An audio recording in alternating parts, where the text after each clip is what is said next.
Radio Free Skaro!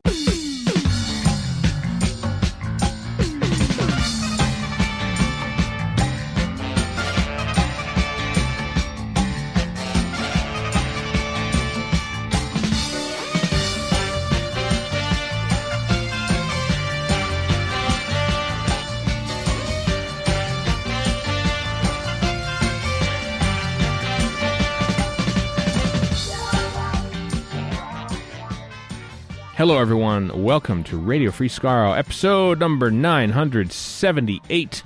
I am Stephen in Edmonton. Warren in Vancouver. And Chris in Edmonton.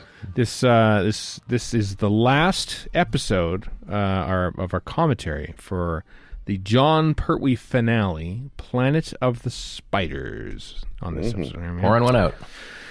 Yeah. I guess we are. For old Pert.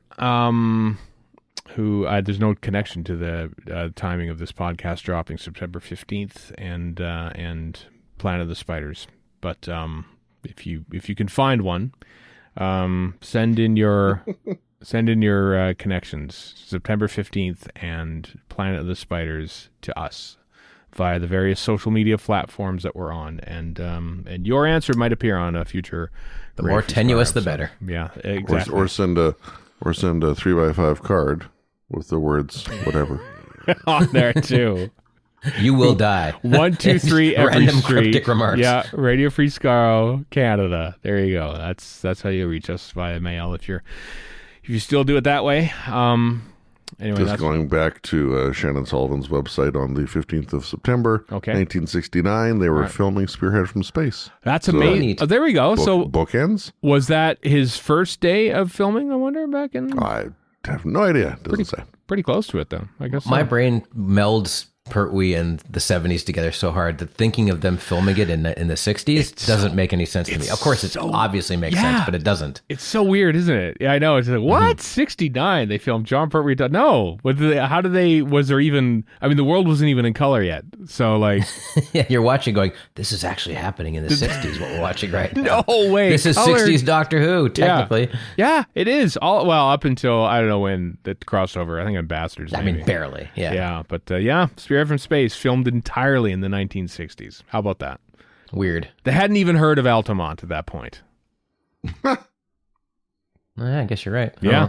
Not that Altamont was a world event or anything like that, but he was just a Rolling Stones concert gone wrong. But yeah, good old Hells Angels. Yeah.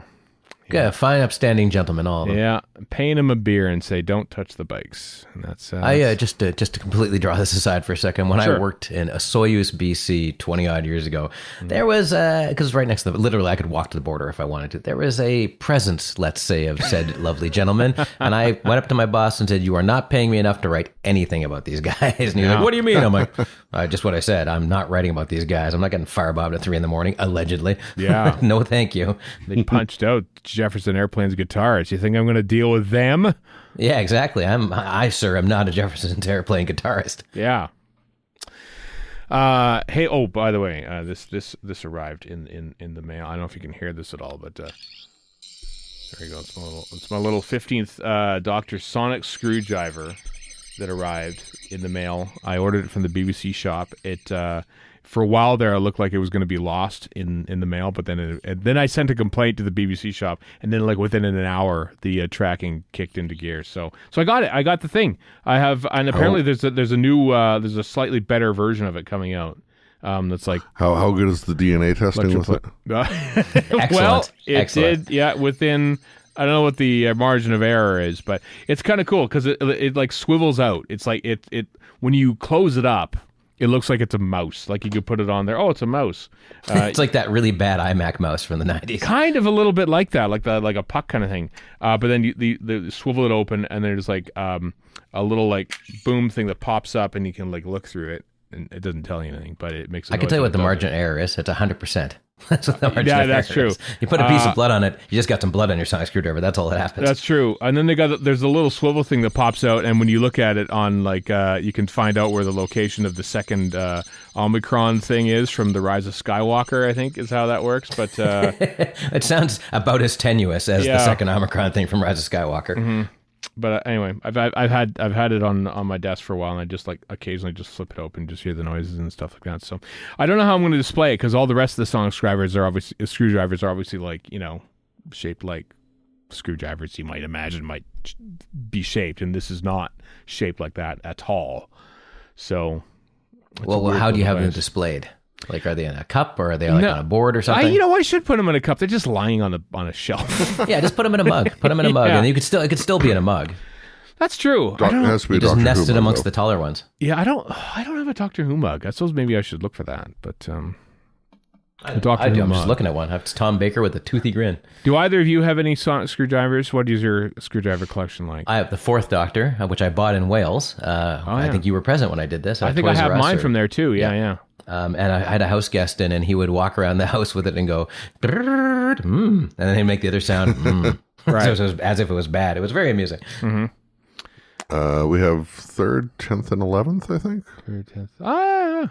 10th. I think I probably have officially the 9th Doctor one. I think.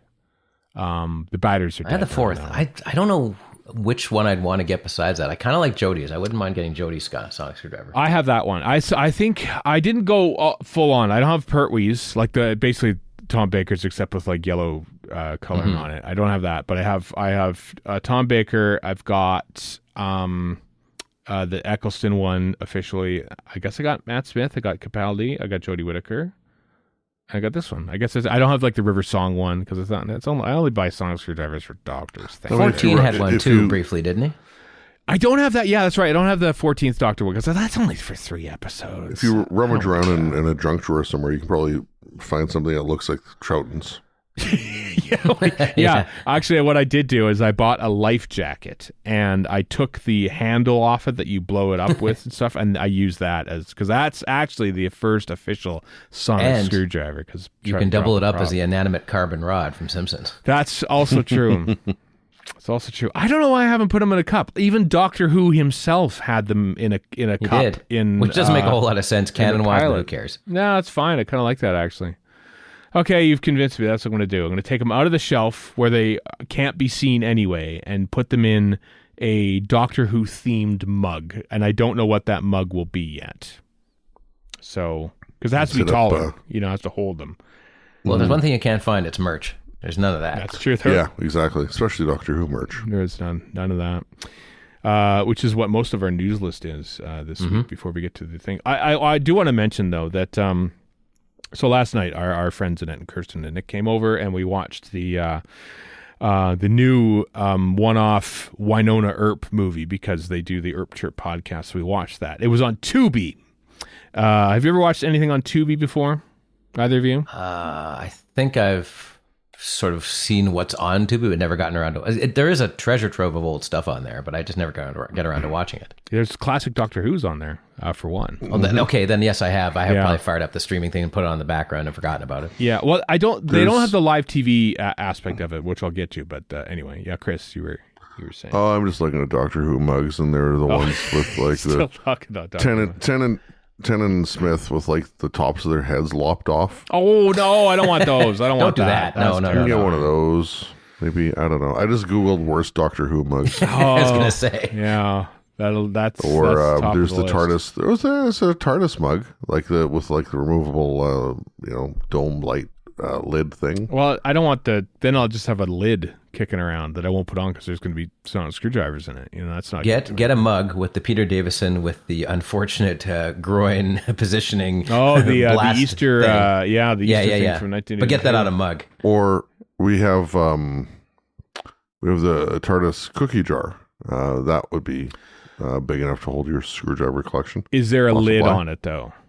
And you would lose the shooty one. Well, I don't want a lid though. Then I just have a lid kicking around. It has to. I think it has to be a tankard. I think it has to be a Doctor Who tankard, a peasant's vessel for your ginger beer. Or ginger pop. No, because ginger pop. Because in the Android Invasion, which we'll talk about. No, you need here's what you do: you buy an Android Invasion head somehow from a collector, and you put the sonic screwdrivers in there. I just want to put some screwdrivers on a desk. I don't need a screen used prop from 1975 to do it. Well, now you do. Now that we've planted the seed. Oh, I guess so. What about the tankard? What about the tankard that they drink swill out of in the Time Warrior? Can I use that? There's a Doctor Who ceramic stein, which Well, is what you can on do is Closer. Is just it, no, wait. No. Is it? Is it? 13 pounds on eBay. There's not a lid. Okay, that's good. I was thinking if it's a Stein, then it could maybe be Stein. Just go to a Ren fair from You can Resurrection get of any the number Daleks. of them. Yeah. Like I'm sure they sell Steins there, and just get one and say it's we don't the have mead from Time Warrior. We haven't had a Ren fair in Edmonton in many years. That's shocking to me. I can't believe it. You'd Well, think that'd be kinda, at least I haven't seen them advertised. You know. because it's a theater town. You'd think that'd be the kind of thing they'd be into. But They probably have had them, but it's probably on White Ave, and I don't go to White Ave as often as I used to. And I bet you that I could see where it would be placed if they had a Ren fair in Edmonton. yeah, I have no idea what I'm talking about either. No. They probably do have one here, but I have no. It's a lot of work to just get it. I'm just going to go to Winners or Superstore and just like, Yeah, okay, good there call. we go. I'll just Or just order off Amazon. Stephen, I sent you Contribute a to link Jeff Bezos' bottom line. I sent you a link to eBay for that Doctor Who stein. So you did. Can't confirm. Oh yeah, look at that. There's a TARDIS on it. I don't. There is. Oh my God. Questioning the There's legitimacy of a this. Doctor Who from Vectis Auctions. Doctor Who limited edition Tom Baker tankard. Oh no. That looks like John Pertwee. Is this the That's why it's limited. the AI one that I see on Redbubble all the time advertised to me on Facebook, where it looks like it's Tom Baker wearing Peter Capaldi and John Pertwee's outfit instead Nope. in front of a TARDIS that doesn't say police box on it. It has some sort of AI constructed font. That's a terrifying. Listeners, the tankard that he sent is basically John Pertwee's head. As Tom Baker with Tom Baker like hat and scarf. Yeah, It is actually quite horrifying. I can't abide that. I don't like the future. I can't don't like the abide future that. at all. That is going in the show notes. Listeners, so you can look at that yourself. Okay, Don't now I buy have to look that. at this stupid thing. Well, it was TV and film related sale from Tuesday. Oh my God! What is the name of May 2020? Satan's butthole is this? The Like, lot what? closed, thankfully. I don't know if it's sold or not, but there's a fun little. I mean, not that there's any shortage of mugs, but there's a fun one here that's got like braces and Jodie Whittaker's like rainbow stripes around the middle of it. okay. Now, if somebody's trolling, I can almost admire that. But Yeah. maybe they're not. Yeah, they do have other Doctor Who ones available. And when you see them, like the Tom Baker one isn't as apparent, but when you see the Colin Baker one where he's sitting down on a rock with an umbrella, mimicking his photo call from the making of the Mark of the Ronnie, but then you see the line around his head where the top opens where you can apparently drink out of.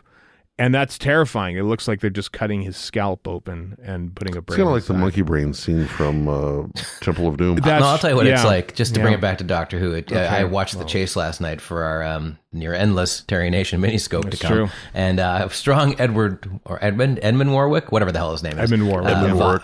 Vibes from these cups. They look Yeah. exactly like how I felt when I saw him as the robot version of number one. Well, I think the starting bids for all these have closed, so you Thank God. you do not have the option to buy them. They expired on May 26th, 2020. So the heady days of the pandemic, you could have bought these. You missed Maybe your they're on chance. eBay someplace. Maybe they So are. if you're suffering from social isolation, why not surround yourself by nightmare mugs? That's true. That's true. No, I was back to the Tubi thing. Not necessarily Tubi, but I switched over to Pluto. All the classic Doctor Who is on Tubi. If you want to watch it for free with ads, of course, chunked in at random, Just like YTV. Just like YTV, it's on there. But I went over to Pluto Pluto.tv because I know they have the streaming channels. And I texted this to both of you last night. I think there's no better Doctor Who than random Doctor Who. I agree completely. It's just like, because it was Castrovalva, and then I think it was Day of the Daleks, and then by the time I texted you two, is just episode 3 of Destiny of the Daleks, and I'm just like, this is the best. Remember TV when you just turned on the TV and the TV told you what to watch? I was like, oh my God, it's Destiny of the Daleks. I'm totally going to watch this, which I did. Is that just like one episode at a time, or They the full show us story? the whole story, but the stories are randomly. Oh, okay. Or I don't know. The difference is you're So go it's, ahead, it's, guys. it's not like you get like episode 2 of Day of the Daleks and then episode 4 of Castrovalva and then like episode 1 of Yeah, no, it's not that random, thankfully. Something. Yeah, but no, it's just random stories, and it's great. I love it. And But this is what you're wishing for is something you already have. You couldn't have gotten this without streaming, of getting random TV, which is all stuff you want to see all the time, as opposed to what it really was back in, like, let's say 1978. You turned it on and it was the dating game, or I don't know, Tony Brown's Journal or something. Stuff you didn't want to see, you didn't care about. Yeah, I mean, even on PBS, it would be in order. Firing line right after something I wanted to watch.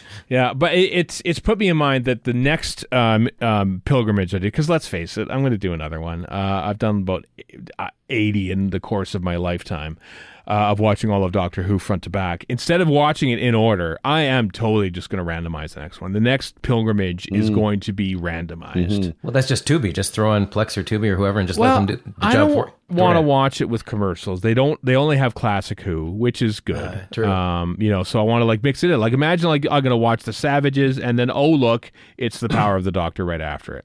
That's, Well, what you have to do is come up with a spreadsheet if you already have one and put the randomizer into that so that you truly make it more complicated for yourself and random. It will be the build a playlist and some video playback app and just that's not complicated enough, Chris. He's got to go off a spreadsheet. I would do a spreadsheet. Because I don't want to do a streaming play. I have discs. This is why I have physical media. I know. I'm saying you use your own discs and whatnot, but just like, I don't know. Yeah, make a playlist. You're gonna have a pointless endeavor. Make it complicated. That's true. Maybe I'll save it for when Doctor Who's canceled after season 2 by Disney Plus. But I'm just kidding. I'm kidding. You heard it here first. Deadline, breaking, exclusive, or something. Doctor Who podcast says Doctor Who canceled. How much are you willing to bet that's gonna spread into the dirtier corners of the internet? It's not like I need a cataclysmic Doctor Who event to start a Doctor Who marathon. I could just, or indeed any impetus whatsoever. None at all. None at all. Anyway, Warren mentioned the Terra Nation miniscope. Next, this coming week here, our Patreons will get the first part of our Terra Nation miniscope, which we recorded this past week, where we talk about the Daleks and the Keys of Marinus and the Dalek invasion of Earth. Controversial opinions on all three stories. Not really that bad, but and then this coming week we're recording our next part, and then we just scheduled the one for this. So yeah, it's all Terry Nation all the time right now for us. I watched The Chase for you, listeners. It certainly wasn't for me. I can tell you that.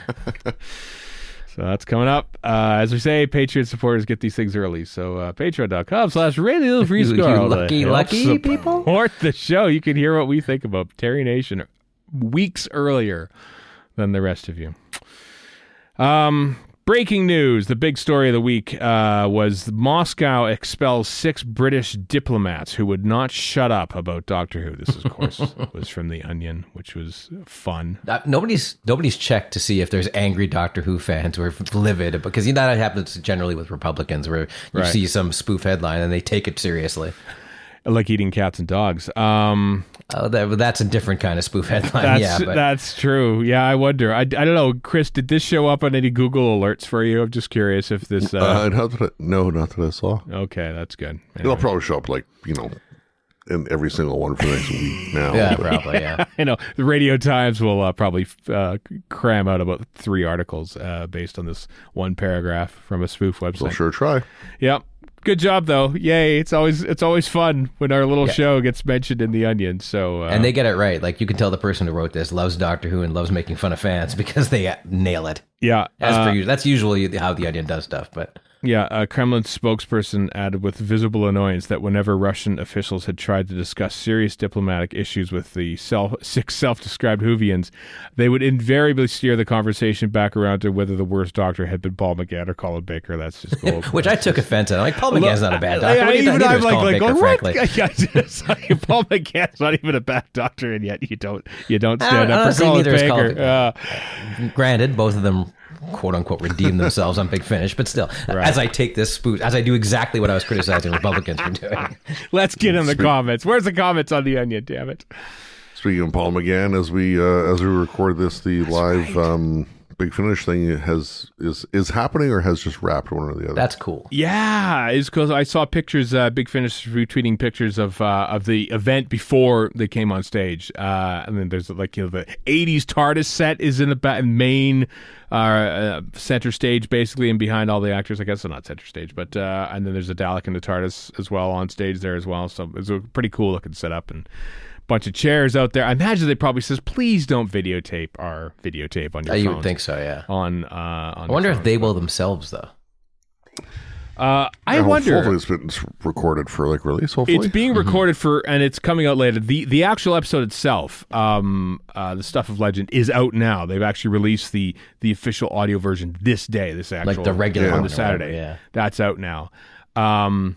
But the live version will be recorded and put out later. I don't know if they're videoing it. And in the brief shots that I saw there, I didn't see any video equipment. Yeah, I don't want to get people's hopes up from something I just came up with off the top of my head here. But I imagine there will be some video taken of the event that might feature in on the Big Finish YouTube channel. You'd think so, yeah. They're pretty good at marketing their stuff, so they are, and it's a pretty notable event and a pretty cool event. So, so well done, Big Finish, on 25 years and pulling off this cool live event with one Paul McGann and co.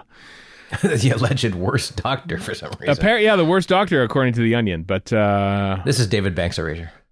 David Banks, nice segue, Warren, is actually in Doctor Who magazine 608. He's absolutely unintentional. Well, that's Doctor Who. That's all it needs sometimes. True. That you just need to make a random reference.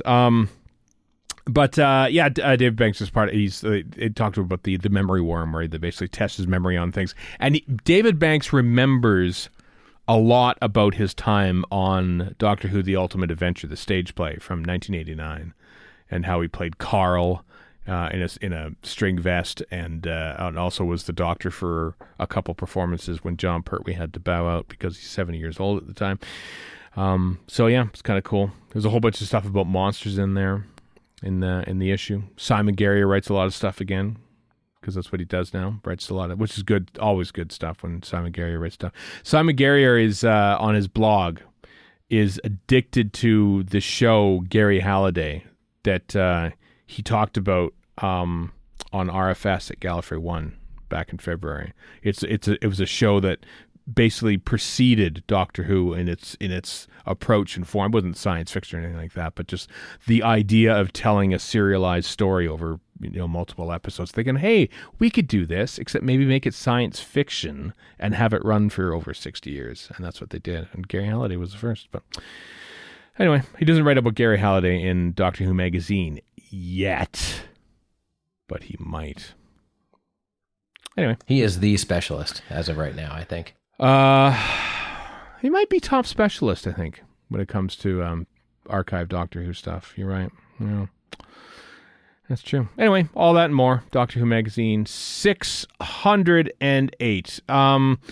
Let's talk about some Blu-ray stuff that's coming down the pipe there. So remember the debacle that was the Doctor Who complete series on Blu-ray, the one that Chris and I paid money for over a year ago. I got refunded. Chris has yet to get a refund. 14 months. 14 months ago for this limited edition set of all of Modern Who from 1 through the end of Jodie Whittaker, right? That's what it was for. Mm-hmm. And people saying there was problems with the discs and the packaging, and that's why there was all these delays and everything else. And I said, just give me my money back. I don't want this anymore. Anyway, from what I've seen of the set, from those who actually did receive it, the first big giant box of discs is the Eccleston and Tennant series. And now that's just the 9 and 10 bits are available on their own as a new item. The complete seasons 1 to 4 on Blu-ray are coming out on October 24th on the BBC shop. We found this. And judging by the packaging, it feels like that is literally just the box from that box set being put on sale on its own. So that's interesting.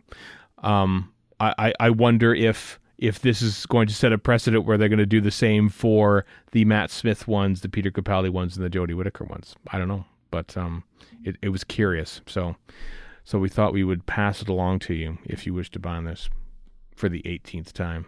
We shall see. Yeah.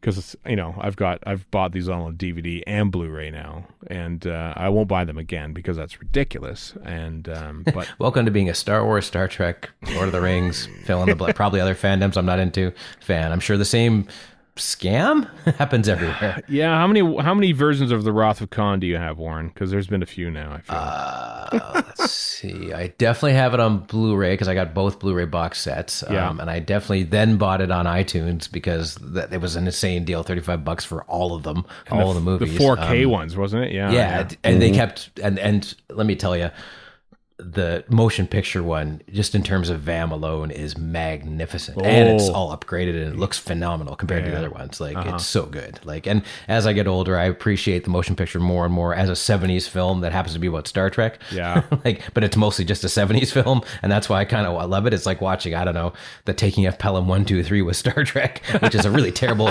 comparison. But you get the general vibe is there, the '70s vibe that you don't get in the later ones. Grumpy Walter Matthau is in both, I think. But it is also the greatest entrance in film of all time. Yeah. With Dr. McCoy with a magnificent, legendary beard and a giant medallion, and he just stepped out of like Ryza or wherever the hell, some perf planet, doing God knows what to God knows who. It's so good, and I don't want to know. It's better unsaid. No, sometimes we don't need a prequel. We don't need the imagination. Yeah, just to work on that. What was McCoy doing before the Star Trek the motion Who cares? picture? Something awesome from the looks of it. Yeah, Chris, you ever gonna get your refund for that box set? I'm just looking at the Star Trek thing. It's still $35 for all 10 movies. So what a bargain! Absolute it's bargain. A great bargain. It is. Bargain. I mean, we stinkers, but who cares? Like even then, the commentary tracks are great. Yeah. Kat bought the Blu-ray box set, I don't know, some years ago, which has like the 6 TOS movies and animated series and. Oh, I didn't have one animated series. Does it have TOS itself as well? I can't remember. Right. Wow. It's some like giant Star Trek Blu-ray box set. Okay. So I don't know that I actually want to spend any more on digital copies, but I'd buy the animated series. In fact, I might just do that after this because I've caped before, but it is seasons 4 and 5 of TOS. It's actually really good. I've never seen it. But no, I don't know what I'm going to do about this stupid. Yeah, I don't. Stupid thing. I know. This is what I basically said. An ultimatum. Listen, you're gonna send it to me, or you're just getting my money back. And like with an okay, here's your money. It's lost. Take your money. I feel like you have to do something, Chris. And indeed, if there's any listeners out there who are still somehow waiting for, or just forgot about it, like perhaps a lot of us have, you're gonna have to email the BBC shop and says, you didn't get it. Can I have my money back, please? And they will give you your refund, I'll wager. And then you could buy the 9 to 10 set on its own, and hopefully that won't have the same issue. What? I'm not buying that. No, I'm not you. I'm talking about the listeners at this point. But yeah. Oh, okay. Yeah, I'm not buying it. Because I bought the tenant set when it came out. Whatever, 20. That's right. Yeah, why for were like $25 and whatever that was, like 2020. Yeah, whatever, like COVID times. Yeah, I think so. Yeah, I got that too. And I would like to have Series 1 on Blu-ray, and it had its own standalone release. It at the time it came out, I should have bought it because it was an okay price, and now it's, the last I looked, like $70 on Amazon. I'm not spending that much. It's a lot of money. Yeah. Keith Boak has enough residuals from all these releases. You don't need to give him any more. Damn it.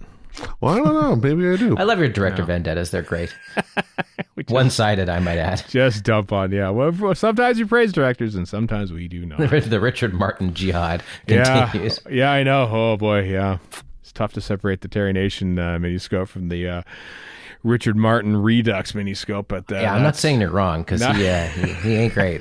There's some really uninspired nonsense happening in these. Yeah. Terry Nation miniscope, coming soon to Radio Free Skaro. Anyway, so that's on the shop. Also on the shop, we did talk about this earlier, that Blake 7 Blu-ray set, which is coming out November 11th in the UK, that there would indeed be a North American release. And there is one, no release date yet, but Amazon.com now has pre-orders for Blake 7 Season 1 NTSC version. So get your pre-orders in $49.99 in the US. It'll probably be like $64.99 here in Canada or something like that when the link finally goes live. So do support it if you want this sort of thing, and you do, because it's the same team that's making this, that's made the Doctor Who ones, and it looks like a really cool looking package. I'm waiting. It's still like a couple months at least before it comes out here in Canada, for the Amazon.ca link or the BBC shop, depending on which one comes first. Yeah, it's not yet listed on the BBC shop either. No. I was going to say we check daily. We check daily for you, dear listener. And for yourself. Let's be honest. Yeah. Still no season 25 Blu-ray listings either. No, there's not. Even though that's imminent in the UK, and we'll have more on that next week as well. But yeah, so yeah, we're still waiting for in Canada. We're waiting for Blake 7 and Sylvester McCoy season 2, aka season 25, and but the Amazon.com in the US has Blake 7, not the Sylvester McCoy one yet though, but hopefully soon. So there you go. Links in the show notes, kids, if you want to pre-order that in the United States of America. If you want to do that, you can do that. Last thing on the news before our commentary for Planet of the Spiders Part 6, this next coming week here, Thursday the 19th of September, at the Electric Palace. It's an independent cinema and arts venue. Cool name, too. That's a really cool name. Is hosting an event, classic TV sci-fi Doctor Who night, with extra special guests, where they're showing episodes of Destiny of the Daleks and Earthshock. And the guests include, there's going to be a special Q&A with Gavin Collinson. He was on this episode of this podcast several years ago, because he wrote The Edge of Time and Lonely Assassins, 2 video games and stuff. Matthew Waterhouse, Mark Ayres, and Chris and Jeremy Lin, the sons of Radiophonic Workshop composer Roger Lim, will be there as well. A whole night of classic Doctor Who stuff with some classic Doctor Who people. That sounds really cool. I always see photos on my social medias of people just randomly turning up events like the Big Finish recording today and like the BFI events. And like, these events just happen. And we're jealous, because I would love to go to some of these things, but they're in an entirely different continent, so we don't go. So yeah, back in the glory days of Supernatural, if I was into Supernatural, which I wasn't, I could have had it all. Yeah. Yeah, my empire of dirt, to quote Johnny Cash and Trent Reznor, but no, because that was all happening here. Yeah. Well, that's down in Hastings apparently. So I've never been down there, but there was a battle there, as I recall. Close. Yeah. No, there wasn't. There wasn't a battle of Hastings. Oh. No, the Battle of Hastings was at Battle. You do your research, man. Because I've been to Battle. Oh, I got you. The Battle of Hastings, of course, was 1066, Warren, as referenced in the Time Meddler, which is the only reason I know about the 1066. Interesting point of trivia from the House of Commons. The lobby in front of the House of Commons is where the term lobbyist comes from. Oh, I didn't know that. As we were told by the tour guides when we walked through the House of Commons, which, by the way, if you're in London, I highly recommend. It is fascinating. Oh, wow. I've never actually done that tour. It's totally worth it. That does sound good, though, yeah. Probably one of the biggest highlights of my trip was that. It was really cool. Every room is a bunch of statues and a painting, and then of some giant, glorious British thing. And then you go to the next room, and it goes, that last room, he can go to hell. And it just continues all the way to the House of Commons. Competitive tour guiding. That's and at awesome. one point, there's a terrifying, and they do it right behind the door, so you don't see it till you come in, Margaret Thatcher in statue form. You're like, oh my God. Jeez. That will not appear at this classic TV sci-fi night, but you could appear there. Tickets are on sale. You can links in the show notes if you want to go down to Hastings, where there were battles over 1,000 of various sorts. Yeah. Battle of Hastings. It wasn't in Hastings. Oh, well, why'd they call Rising. it that then? Why'd they call it the Battle of Hastings then? I don't know. I'm not a historian. Oh. The Battle of Hastings was in Battle. I know that because I've been to Battle. I've been to the battlefield. Oh, they got there hastily. That's why they call it the Battle of Hastings. Come on, boys, hurry up. I saw Battlefield. Maybe they landed at Hastings. I don't know. I don't know where it is. Well, send us your comments and thoughts. Maybe this will be our new Magna Carta, and we can screw that up too. When have British place names or anything else made any damn sense? Except to the Brits. So don't write in. That's a good point. That's a very good point.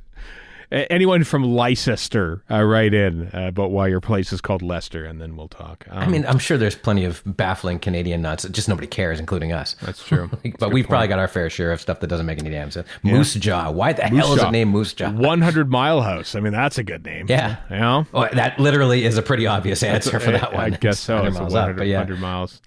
Or send listeners home with or send listeners homework about why Flin Flon is called Flin Flon. Exactly. Yeah. Canadian It's a place sci-fi names. story, as I recall. Yeah. I don't. Ish.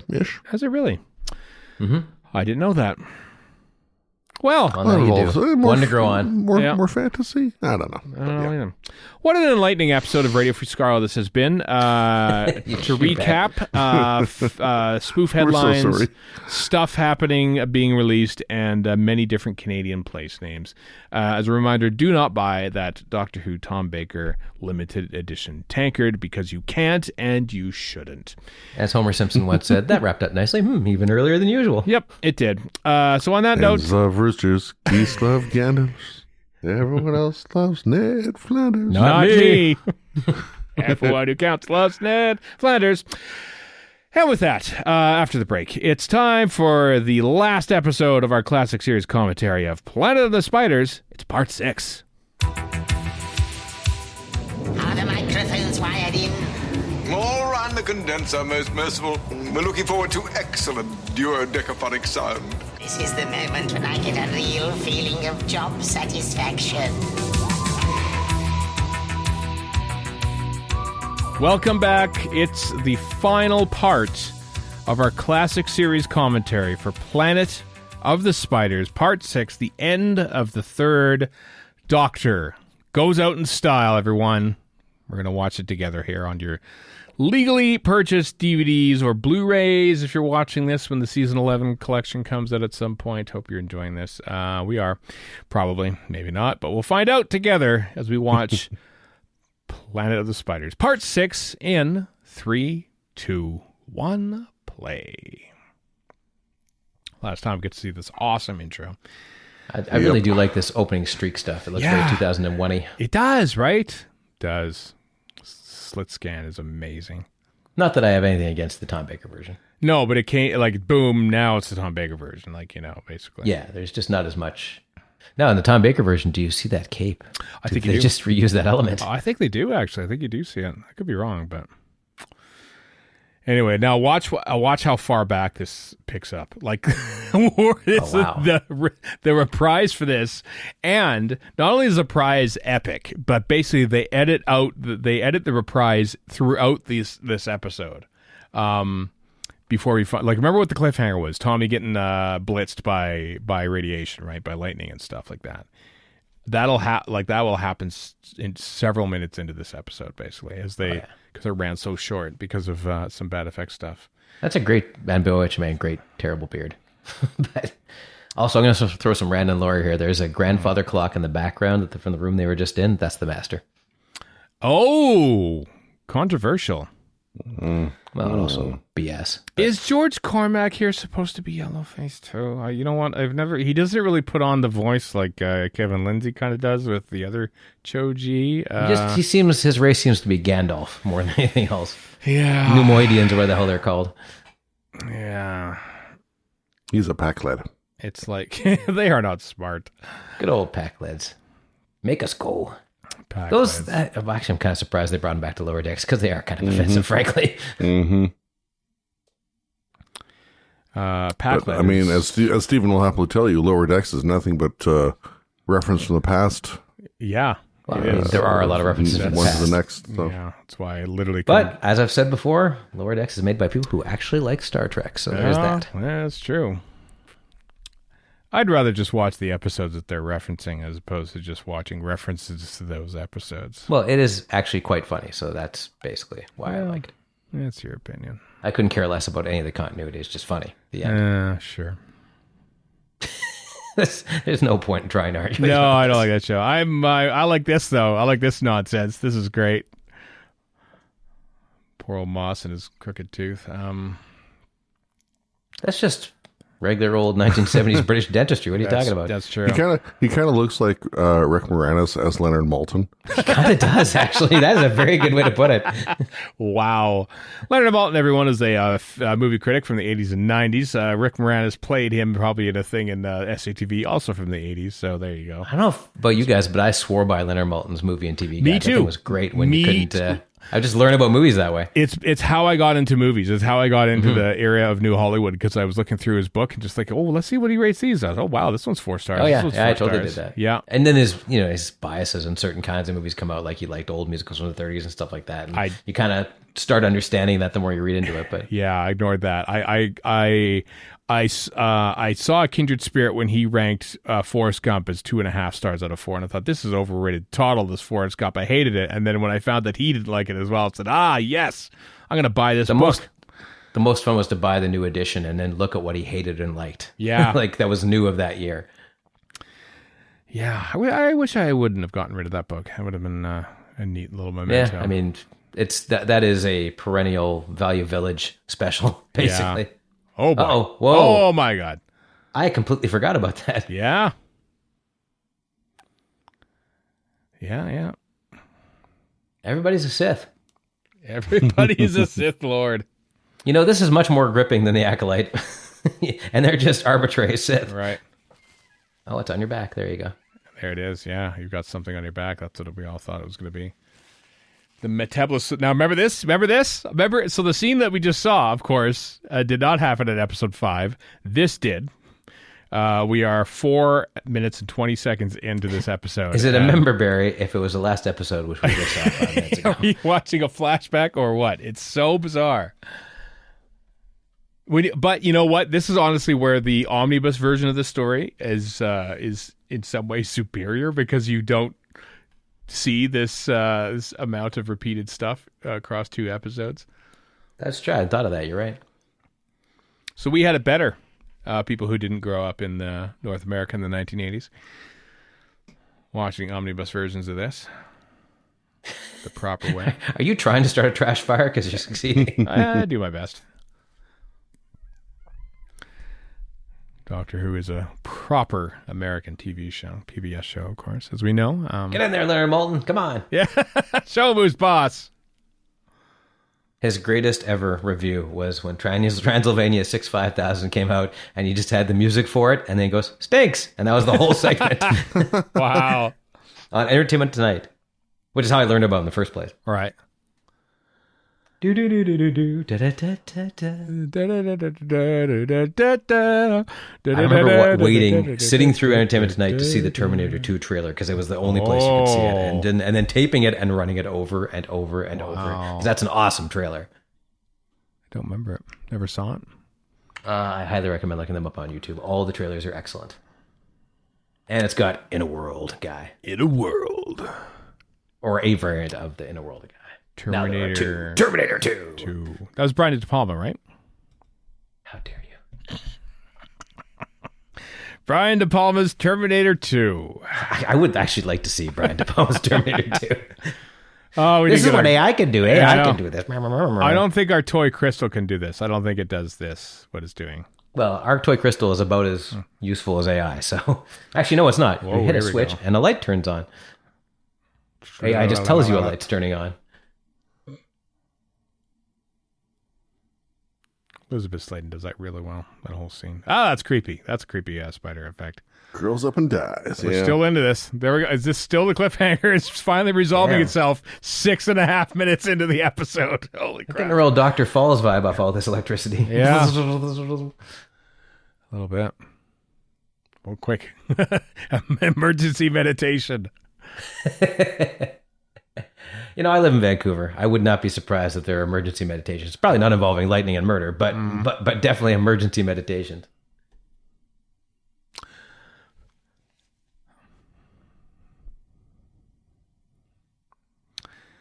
Poor old Doc. Uh-oh. Oh, no. He dies suddenly, but he gets shot. I guess he's doomed in about 15 minutes here. Yeah, it's weird. Like, there's no real, right now, there's no great looming sense of John Pertwee's Doctor. If this was modern Who, This whole episode, the whole story would have been grim, darken it up. Yeah. But honestly, this is where it gets really good. This whole story, like, not all spiders sit on the back. That is perfect. What a great line. This is where it gets really good with 15 minutes to go. I'm serious. Like, the actual heart of this story, this here, the Doctor actually coming to terms with his greed for knowledge, you know? Doctor Who has rarely been so introspective at this point. Up to this point, yeah. You know? I guess the closest would be Tomb of the Cybermen when Troughton's giving some life advice. Maybe. Oh yeah, with Victoria, yeah. And let's face it, we didn't even know about that scene until we saw it when we came back. No, it's a great scene though. Oh, it's superb. Yeah, superb scene. This is the first time. Okay, explain this to me, or the show will, I guess. Well, this is the first time, I believe, that we actually hear the word regeneration in Doctor Who. Oh. Yeah. Hartnell was a renewal. Renewal. That's what Troughton says. I've been renewed, have I? Yep, regenerated. There you go. First time. Look at that. 11 years into it, we finally actually have a term for it. And it was Barry Letts. I assume, or Robert Sloman, or maybe it could have been Terrence Dicks or Robert Holmes, even, who was coming in at this point too as script editor. Oh, okay. Now I'd forgotten the whole Choji being a projection. Yeah, he's a projection. I know. Which ties in with the Watcher, I guess. It does a little. Like, I'm wondering if, like, Ian Levine, the fan continuity advisor that he was at the time, sort of says, "Excuse me, I think what you could do is 7 years ago we did this and blah blah blah blah blah." I mean, the real answer is they're flying by the seat of their pants every time they do this. A little bit, but I don't know. I mean, 11 and 12 is about the only time they've really stuck with some hardcore fan lore nonsense. Yeah. Whereas 9 into 10 is just, I'm sick, I'm regenerating. 10 into 11, I'm sick. Then again. Yeah. It's always I do radiation. like how Moffat is like, no, these action figures or dollies have to line up properly. Yep. You're the War Doctor. This is why this works this way. Uh-huh. Radiation kills how many Doctors? Third. Let's see. Third. Pertwee Tennant.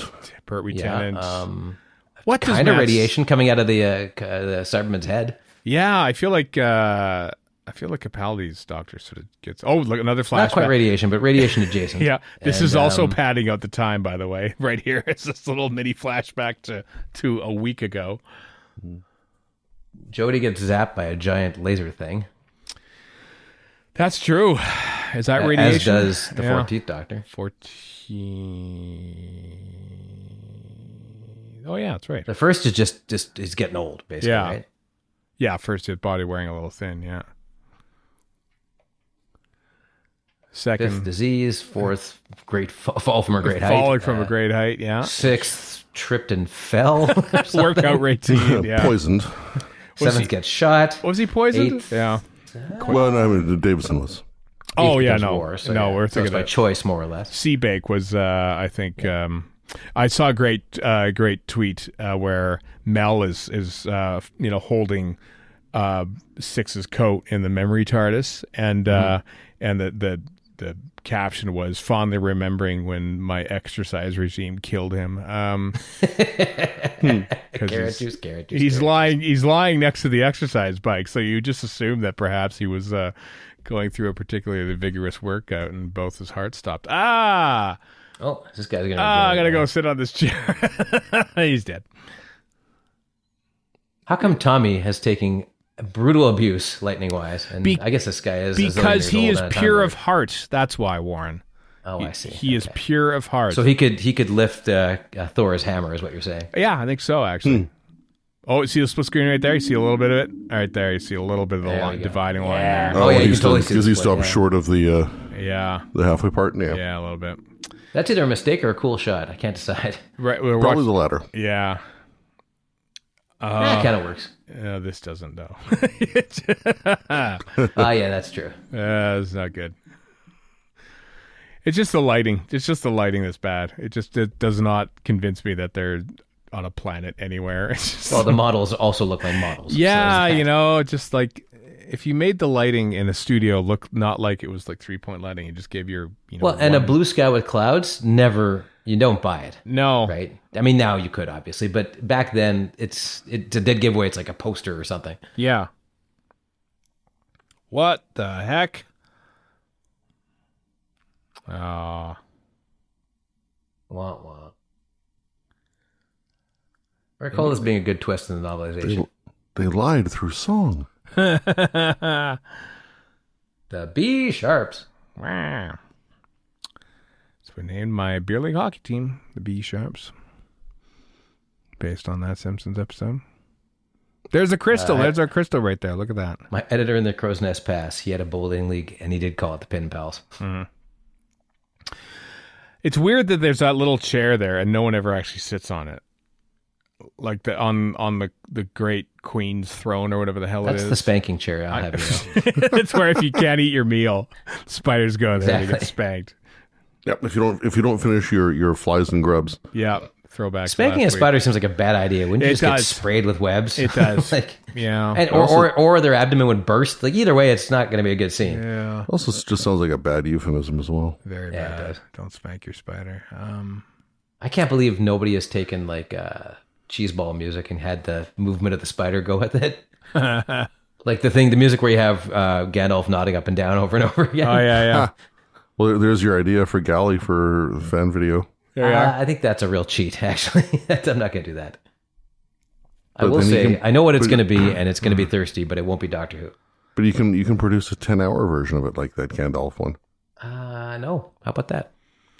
Lupton has been fairly useless his last 2 episodes. But he's ranting well. He is. Well, they gotta A+ ranting. They got to get a his- reason to kill His him. hair is not cooperating with the rest of his actions. Yeah.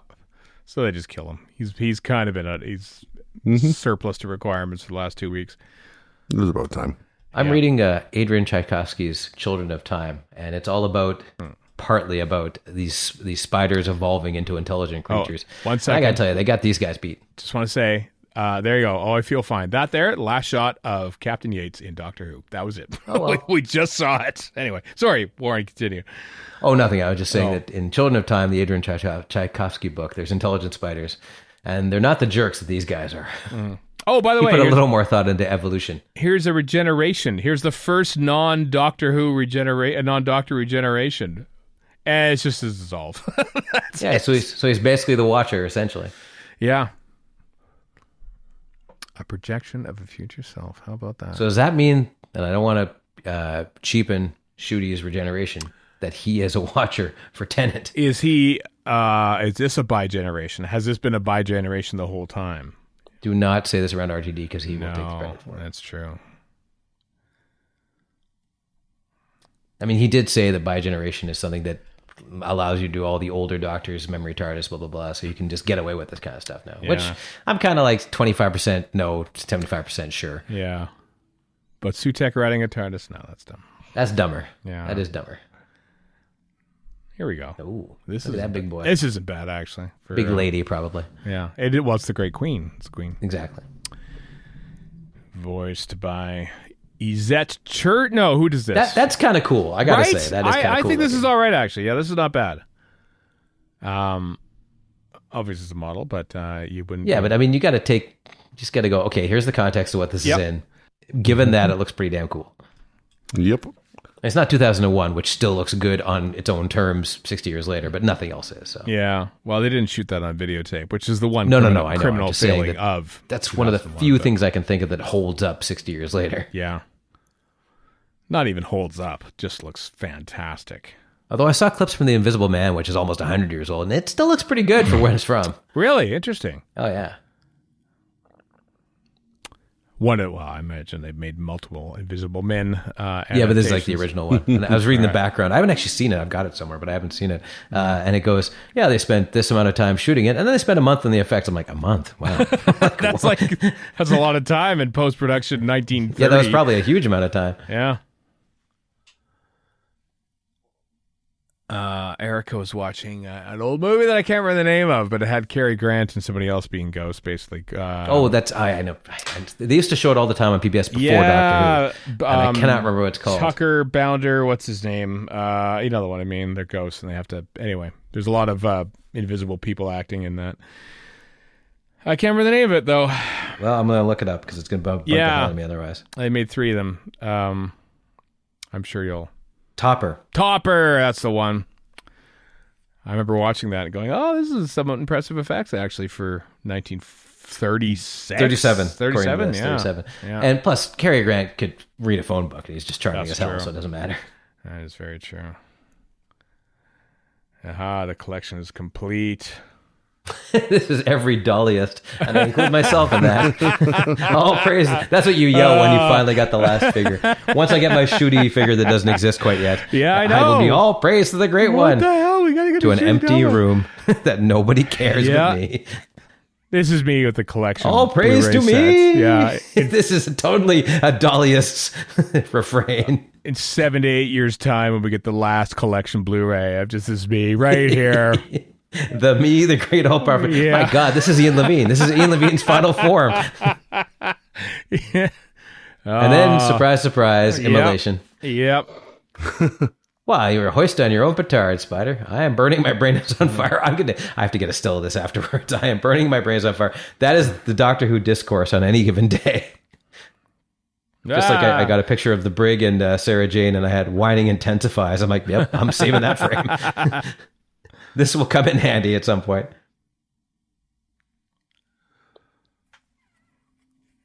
Run, you Frank Zappas.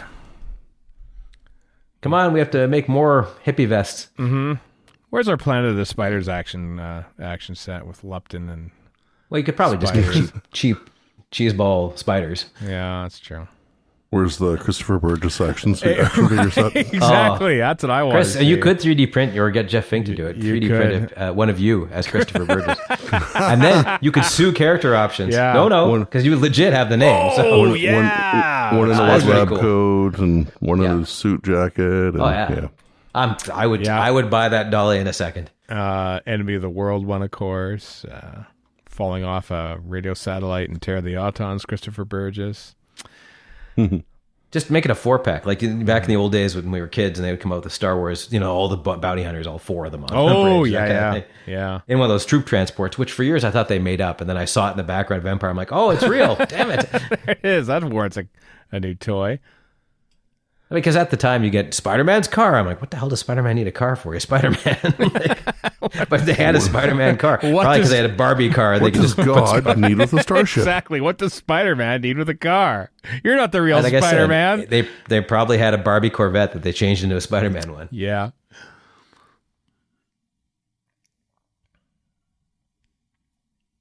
Oh. So we are getting a pretty great outfit on Sarah Jane. Yeah, we are getting very close to Blue Peter strike / shooting of robot at this point now. Here we go. Here comes the goat. Effect. He's on his way. Anytime now. Well, wait until the goat other one's gone. I can't do it. Poor guy.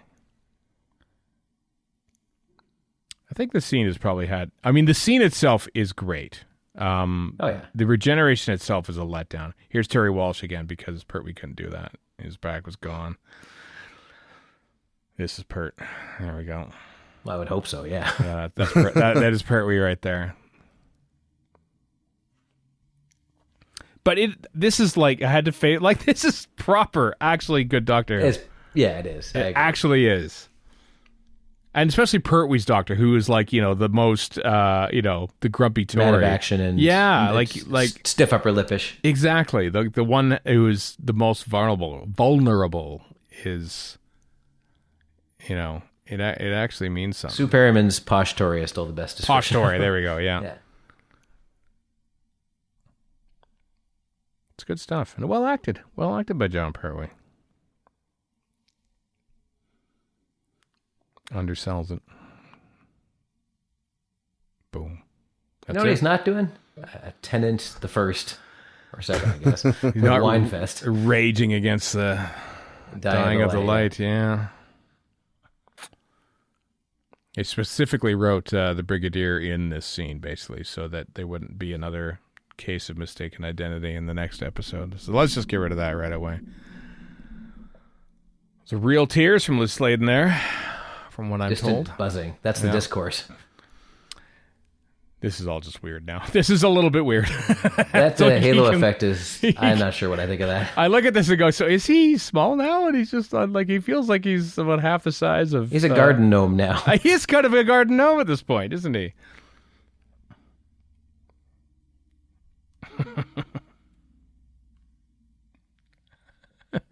I mean, I don't blame her. Yeah. You try explaining this to some of the not we. Yeah. It doesn't make a damn bit of sense. She's had quite a few minutes here. So, yeah, is he hovering or is he sitting on there? That's one thing I've always wondered. That's a great line by the Brig, though, by the way. Yeah. No, that makes total sense. Thanks. Yep.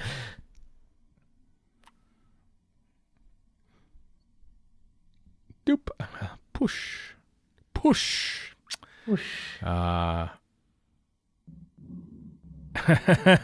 feel like this here it'll shake up the brain cells a little bit. I feel like Terrence Dix probably got one look at Tom Baker and says, Yeah. he's gonna be a crazy one. Let's just throw this in there right now. And Mad as a balloon, he is. yes. Oh, There we go. All right, here comes the goat, baby. here we go. And that's it. I was saying, like- he never it's- saw... it's Well, I such guess a- he did see him show up, but... Yeah, but God, it's just I a mean, dissolve. most of them are like that up to the new series. Well, the fact that it was so quick that it's quicker than the cliffhanger scream is what's so depressing to me. You know, it's just like, and he's done. That's it. Like there wasn't any great. yeah, I mean, you but know. I expect that of the 70s. I suppose. I mean, they did a longer dissolve with some slight effects on it when Hartnell turned into Troughton. But they The just best didn't do it classic here. one is probably It's Davison. 5 into 6. Dave into yeah. oh, Davison God, into so Baker. good. That one's great. Yeah. That's why they rip it off, Yeah. like in the new series. Yeah. Well, there we go. End of the John Pertwee era. Mm-hmm.